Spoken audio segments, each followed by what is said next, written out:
அழகாக தோன்றும் ஒரு கருநாகம் கண்டேன். அநியாயம் செய்பவர்க்கும் மரியாதை கண்டேன்.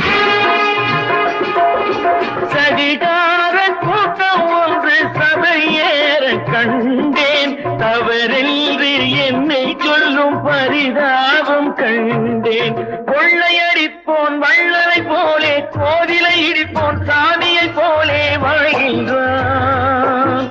ஊழல் செய்பவன் யோக்கியன் போலே, ஊரை ஏய்ப்பவன் உத்தமல் போலே காண்கின்றான். நீங்கள் அத்தனை பேரும் உத்தமன் தானா சொல்லுங்கள்.